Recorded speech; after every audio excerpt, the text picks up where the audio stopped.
Hello, welcome everyone back to the Sales Ops Effect. And today we get to speak with Kirsty Carr.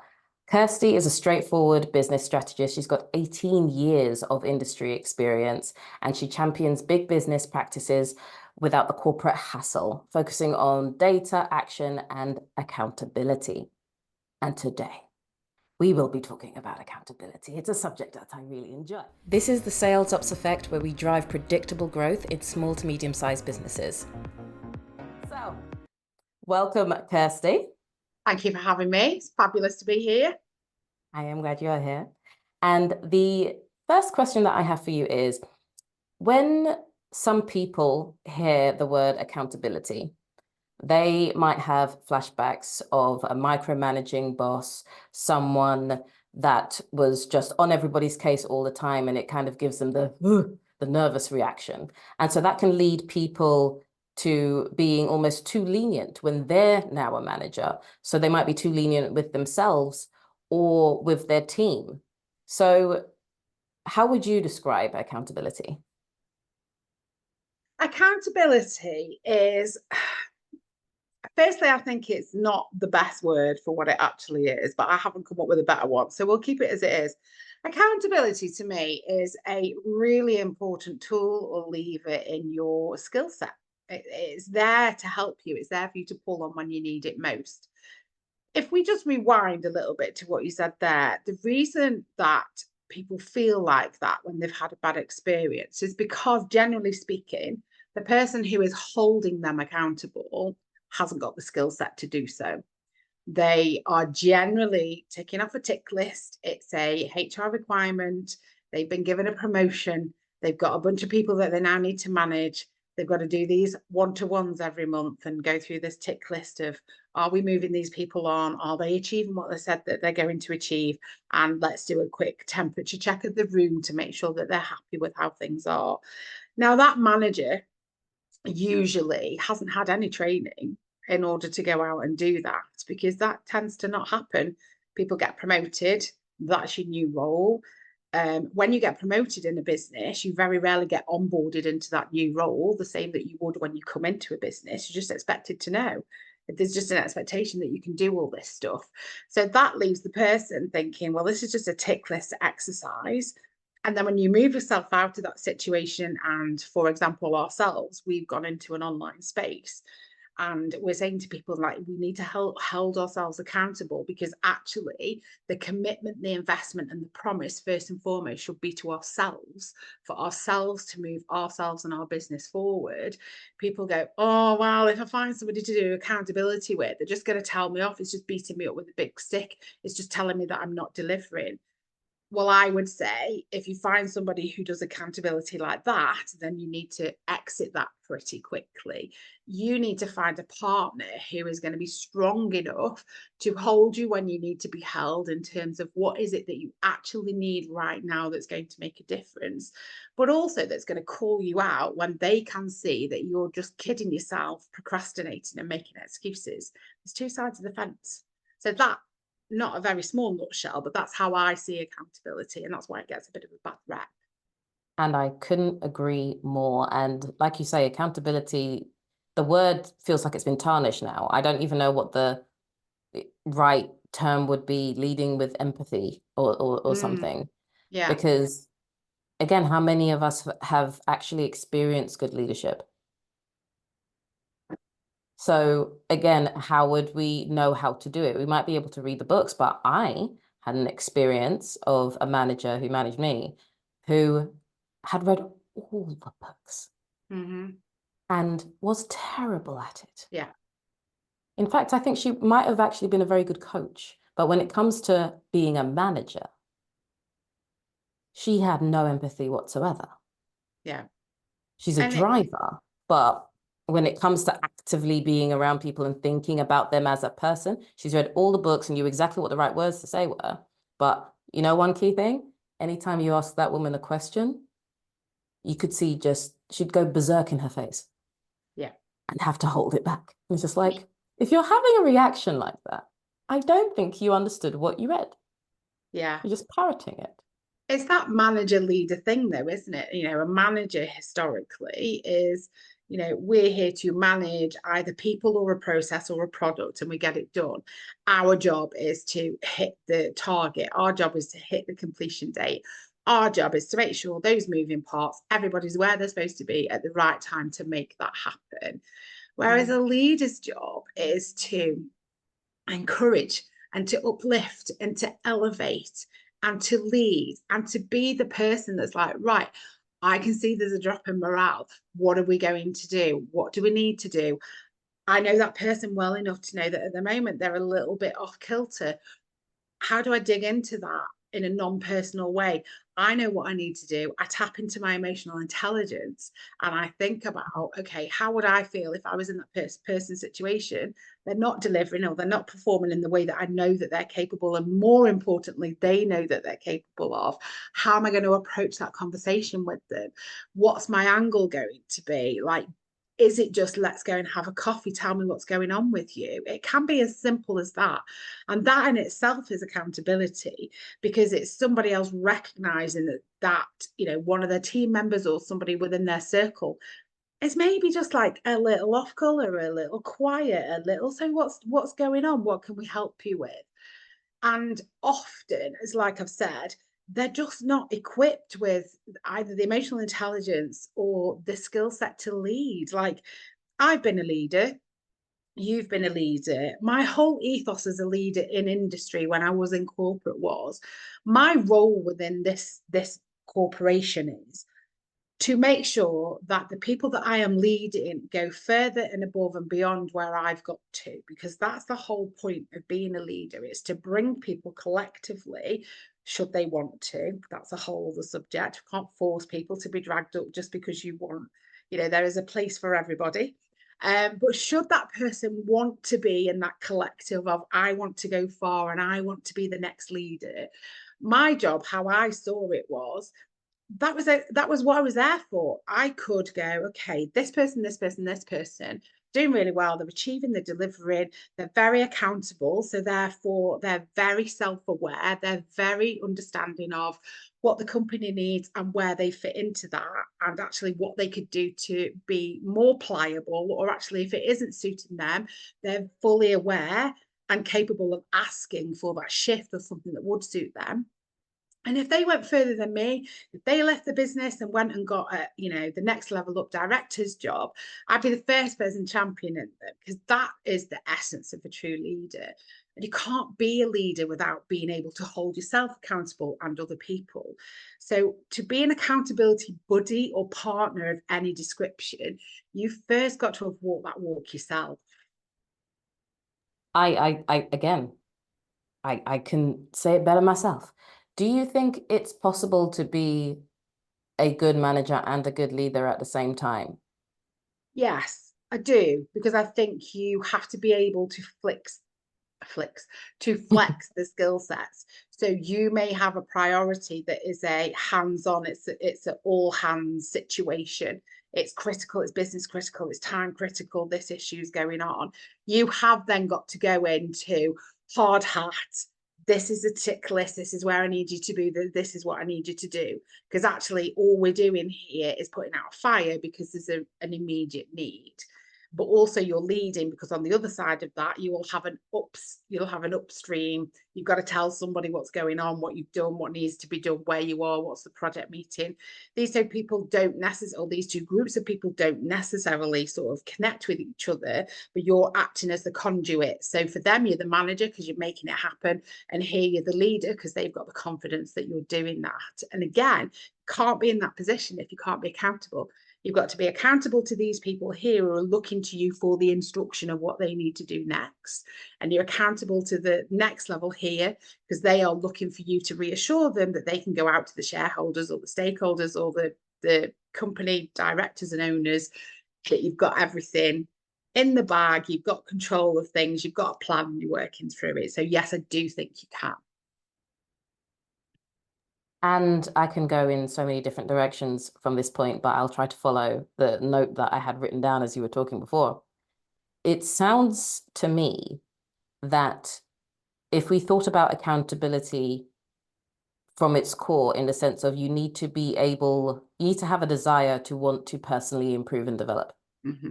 as a person. Because if you don't have that at all, then you can't learn and grow. And if you can't learn and grow, then you can't encourage other people to learn and grow. Yeah. And you need to be able to, which brings me to my next point, be able to trust that at least you're going to try. And all of that is the human side, the empathy. And we haven't even touched on the being able to set out a vision and things like that. But at its core, it's trust. And it doesn't necessarily mean that you have to get all of the things done, because sometimes stuff happens. But it's at least trusting that someone has the intention, the full 100%. intention to do it. Yeah. Because then if something, Definitely. you know, if you don't trust somebody, then when they could promise you the moon, you'd be like, okay, Johnny. And it means nothing. I always think when you step into an accountability, so I've run accountability for years and I love it. And I'm always very, like, I preface it with, right, okay, whatever your preconceived notions are about accountability, we're going to strip all of that out, because that it just isn't the way that I operate. And interestingly, as you just said there, one of the things that I will say to people is your first step to being accountable is to learn how to back yourself. So that's the trust thing. And you've got to trust yourself that you want to do it and that you have the intentionality to go out and do that. The accountability bit then comes into its strongest point when it's okay. How do I follow through with that? So you can have the faith or the trust, you can have the intent, but where the accountability really steps into itself is, how am I going to make sure that I follow through with that? How do I consistently do as I say I'm going to do? Not just for myself, but for those people around me. Now, I have a saying, and when I worked in corporate, this wasn't taken particularly well at all, because it's not the ethos of corporate. But I will say to my clients that I work with, you have to be the number one person in your world. You have to be. And that is irrelevant of whatever relationship you're in, whether it's your family, you know, your role within your family, whether it's your partner, whether it's your business. And the reason that I say that is because for you to be wholly happy and for you to give yourself and everybody around you the best of you, the most productive of you, the most intentional of you, the most consistent of you, you have to be 100% happy and aligned. You have to be at peace with the decisions that you're making. You have to be invested in the direction of travel. And in this instance, I feel that, you know, I don't like the word selfish, because again, I think it's been given very negative connotations.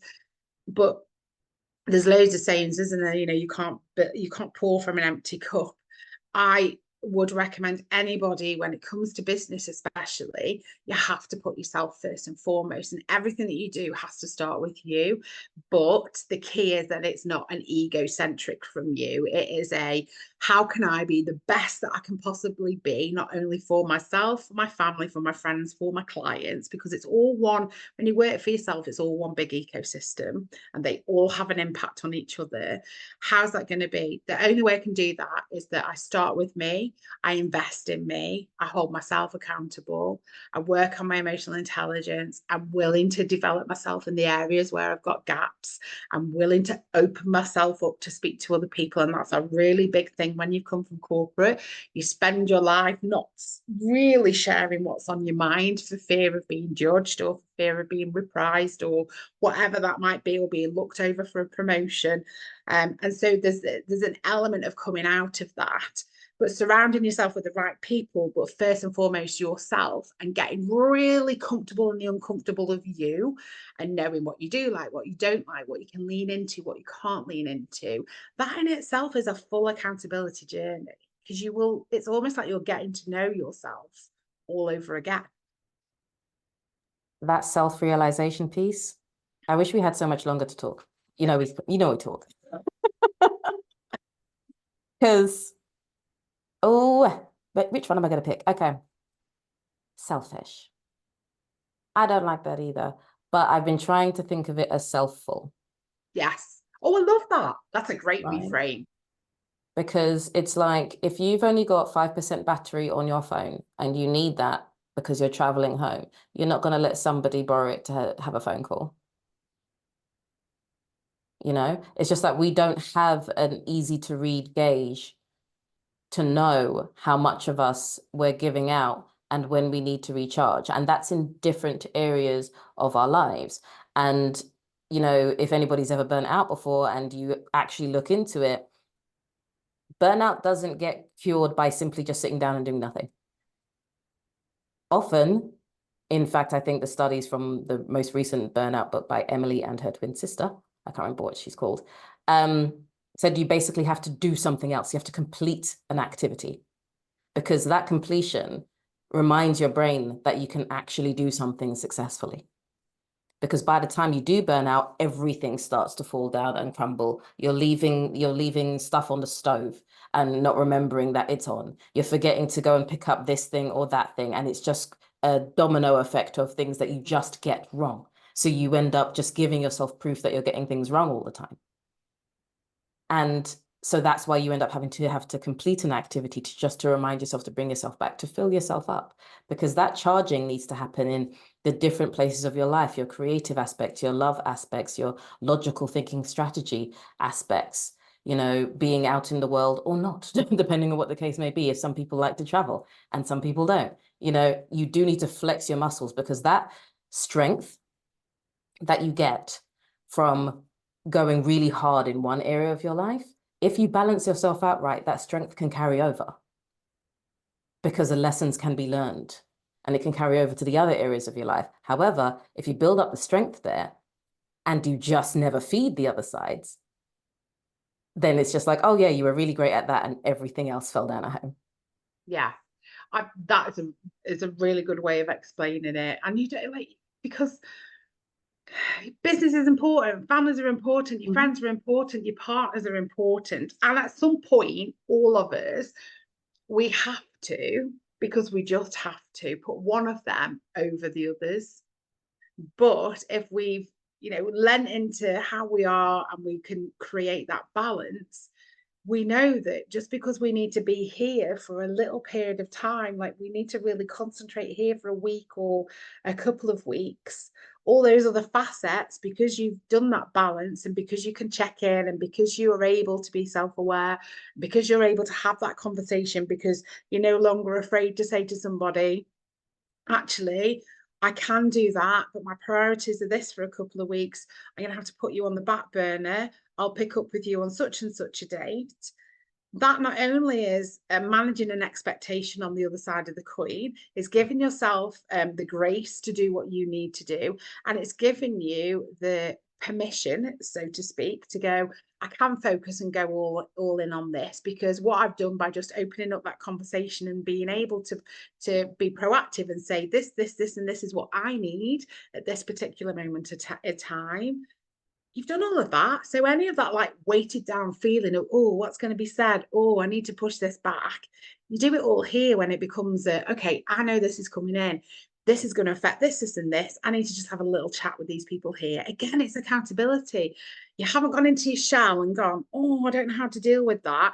And then because you thought, I don't really want to say to my client, can I push you on a couple of weeks because this is coming and it's slightly more urgent? You've faced it head on. Your client actually respects you because you've said that, you've managed their expectations. They're happy. They'll go and do something else for a couple of weeks. You'll both loop back together. Both of you will be happy. You'll deliver whatever it is that you're delivering. But again, it's that permission, it's that accountability, it's that self-awareness. Like it's just so much more than the word accountability. And this is why I struggle with it, because there's so much that goes into that. It's just not a one-dimensional thing. It really affects everything. If we're going to lay our cards on the table, I think it affects everything, every conversation we have, every relationship we have, every decision that we make. But we've just got to take that step forward to welcoming it in and say, do you know what? Accountability is my friend, and I'm going to learn how to use it properly. And I'm going to learn how I both receive and give accountability. and whether I'm doing it in the right way for me and that person, or whether I need to work on how I hold myself accountable. And it's interesting what you said at the opener, like being lenient on ourselves because we've had this terrible experience. Yeah, I see a lot of that, if I'm honest. It's like, oh, well, I'll just let that slide and I'll just let that slide. I'm all for having to move things if there's a concrete reason. I think just deciding on a whim, I'm not doing that because I don't feel like it. I personally, because that's not the way my brain works, I wouldn't do that because that's not how I am. Now, I understand for some people, we talked about this, and I'm in some neurodivergent communities. Sometimes that has a real impact. When I work with clients who are neurodivergent, I often say, okay, well, what does work for you in terms of accountability? So talk me through not a day in your life where you've woken up one day and actually your brain just isn't or hasn't got the bandwidth to do what it is that you said you were going to do. We can still be accountable in that moment because what we should be doing is building contingencies around that. So as a person, we've lent into, okay, and it's the same for health conditions, right? So whatever that might be, physical, whatever, it's about saying, okay, what's my mechanism for if on a particular Tuesday I wake up and this has happened and I'm feeling this, mentally, physically, whatever, and it's going to detract from my day. What contingencies have I put in place to allow for me being able to change that day up at short notice? Now, I would say the accountability piece has to be done way before this to say it's almost like having a SOP for a day that you can't people or you can't think or you feel a bit foggy or you're in too much pain. What kicks in then? Like, what kicks in then to take over if I physically can't show up? Have I got collateral that I can send out that's recorded? Have I got a strong enough relationship with that client to ask for a reschedule? It's the accountability piece is heading that off here and not wait until the day it happens to go, what do I do? That is excellent. And I've been scribbling away on a piece of paper, as you've seen. And that's the reason why, because I was just saying before we were recording, like project management is in my bones, which, I have ADHD. How is that possible? But it is for some of us. And the way you're taught when you're building projects is to build in float, which is basically free time just in case things mess up rather badly. And you're to understand your critical path, the things that absolutely need to happen, absolutely, the needs to have, not the nice to have, the needs to have in order for you to get to your result. And because I have both of those two things in my mind the whole time, that is what I use to plan the vast majority of my life, if not everything, because it's just ingrained now. And so it can be difficult, that consistency word, for everybody who's got ADHD, just rolling your eyes now. I get it, because I do too. It can be difficult because sometimes, well, most of the time, we don't really have the drive, probably wrong word. We don't have the inclination to get something done because it's too far away. Yeah. I heard somebody describe our time blindness as people that are long-sighted versus short-sighted. We just can't see it if it's too far away. It doesn't activate the dopamine to say, oh, let's get this done if it's too far away. And that's the reason why you have to change the deadlines. If somebody has given you a deadline of 2 weeks from now, if you can get it done in a week, you get it done in a week and you just put it down. And you will forget about it. So you set yourself a reminder to say, you've done this thing. And then you can just send it out when it's time. I did that when I was working in corporate. And once I learned how to do that, that really helped me, because sales ops, for anybody who's been doing sales ops for themselves or for other people, it takes a lot. It's an everything role all the time. It's every single hat, right? So you need to find the time from somewhere, and some tasks you can do really quickly. But if you do those tasks really quickly and tell people, oh yeah, it's done, much earlier than they thought it would be done, they'll just give you another task to do because they think your plate is clean. So you don't do that. You don't do that. You set it down. You don't necessarily have to give it to them on the day that they've asked for it. You can give it to them a tiny bit earlier, but you need to manage that. And so for yourself, as everybody listening here are small to medium-sized business owners and sales ops professionals, what I was scribbling down, and I'm going to hold the word consistency somewhere over here. Mm-hmm. But what I was scribbling down is intentional boundaries, which boundaries would be intentional by definition, but intentional boundaries, intentional grace, and intentional growth. Mm-hmm. Yeah. If you thought about accountability as intentional boundaries, intentional grace, and intentional growth, you're far less likely to go, oh, I just can't be bothered to do that thing right now, because that's not intentional grace. Intentional grace is knowing you're going to this networking event, so you don't plan talking things the day after. If it's Yeah. too much, you just don't do it. Or you don't plan another dinner after that because, oh, you really wanted to see your friend and that's the only time you can fit them in. Because even if you're happy for that evening, the day after, you're going to be completely wiped out. I love That's that. intentional grace, Yes. It and is yeah. that whole you are accountability fundamentally for me. It is that it's that dancing a wonderful tango with your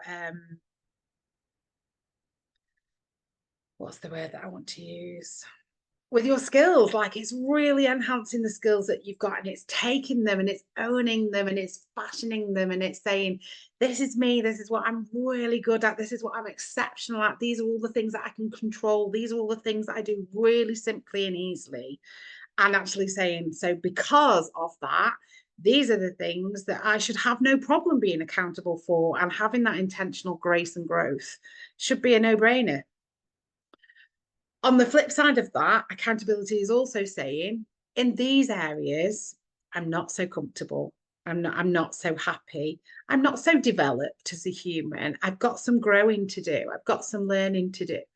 And it's taking the time to pick that pot up and actually focusing there more, so that you start to do this with the scales, that you start to do the, okay, the Mm-hmm. balance then comes back in. I'm feeling in control of both of these pots now.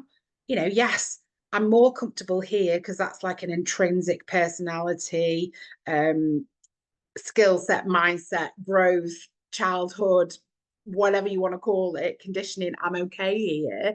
And here, okay, this is my area to play with. This is my area to go into there and go, what actually am I not great at the moment, or do I not know enough about? But could I, with a little bit of grace and growth, intentional grace and growth, could I learn about, develop, that then goes into here, that becomes another thing that I can put in my, yeah, I've got that nailed, and it means that I can deploy that out into whatever it is that I'm doing, and it's going to have great results. And it's the awareness, it's the juggle, it's the playing to strengths, identifying weaknesses, wanting to do something about it. And I think that's a big thing as well, the intentional, the wanting, the putting yourself out there, the not getting tied up with what other people might think of the bits of your personal development that you're going after. And because I think somebody's always got something to say about something. If you suddenly decide as a person that they've known for a while that you're going to go off and do this thing for self-development, there's always going to be those people that are like, oh, why are you doing that? Well, I mean, what's the relevance of that? It doesn't really matter what the relevance is, because you, as the owner of your body and your brain, has decided that that's something that you want to do. And if it's going to add to your life, then I, for one, think you should go and do everything that adds to your life. And Oh, accountability for me is one of those central things. For me, it's just built in. It's how I am, it's how I operate. But I just want to spread the word to other people that it's not something to be afraid of. It's not a stick to beat yourself up with. It is not a tool for comparing yourself to this person and this person. If used wisely, it could be one of the biggest assets that you bring into your own business. yes, it isn't to be afraid of. And yeah, I think, and what you were saying about the dancing with your skills, I love that. I think that speaks to the whole self-actualization that people are trying to do now, that people long ago did quite naturally because they didn't have organized societies. It was encouraged to know yourself fully, to be self-full, shall we say. Yeah. The dancing with your skill sets, your humanity, your intrigue, everything that's coming up. And there is a dance, and you have to learn dance steps. And sometimes you're going to get them wrong, and sometimes you're going to get them right. And sometimes things might speed up. Yes. Sometimes things might slow down. And for me, intentional grace and growth supported by intentional boundaries. Beautifully summarized. I think that's the answer to the consistency problem, because like, what does consistency mean for me? Like, And I'm it not the means same something every single different for day. every person because we all have a different starting point. Yeah. Yeah. So if you know who you are, the intentionality means if you know who you are, then consistency will be different for you. Well, it will be different for you anyway. But if you know who you are, then if you keep in mind the dance, the grace, the growth, the boundaries, then you get to decide what consistency looks like for you. You intentionally get to think for yourself, I need to get these things done. Standard, boundary. This is getting done. Decision made, intention. So what does consistency look like for me here? And if that's 5% today, 90% tomorrow, 0% the day after that, and you roll like that, then that's what consistency looks like for you, because that's your rhythm. So if you think about consistency as rhythm, then the dance moves around gives it us, as it it needs moves to. around. It's your rhythm. This is what your song is like. If you know you're much slower in the wintertime, like me, I am a sun-charged woman. I won't do big things in winter. And again, leaning into the dance of this is me. This is where I'm good. This season, I'm not so good. So how am I going to fashion my work and my life to accommodate for that? Am I a person that suffers from sad in a way that it debilitates me, but I don't know I've got it until I'm in it? It kind of creeps up on me, and then I'm like, oh, I'm a little bit paralyzed, overwhelmed, whatever. Or is it, can I say, actually, I know that I'll start to come out of this cocoon of a January, February, and then I'll need people, and I'll need stimulation, and I need an event to go to, and I need a this, that, and the other. You know, everything is within our gift. As human beings, we should know ourselves inside and out, but it's blindingly obvious to me that that just isn't the case. But I think for people who have taken the choice to be an entrepreneur or a business owner, it's actually a fundamental. Yeah, no, I agree. And the knowing yourself inside and out, and we'll be coming to a close here because we can talk for a while. But knowing yourself inside and out isn't encouraged in general society. No. You're encouraged to conform to a standard. So basically, you're trained for your whole childhood to wear a presenting uniform to the world. You're not really encouraged to go and look at yourself. And in many, many schools, they're trying to get rid of physical education or lower it, and the arts in any way, shape, or form that can give you that creativity and just streamline people down one rigid route. And it doesn't make for good humans. Or tax returns. Because they can't calculate it, because that's the real crux of the issue. I'm just going to say, though, you can be your own standard. You are your own standard. I think that's an excellent thought to close on. Thank you so much. I think I've loved this. It's been grand. Thank you so much for having me. Oh, you're very welcome. I think when people would have come in to this call listening, wanting to know about accountability, I don't think that this is what they were expecting, and I'm happy about that. Yeah, me too.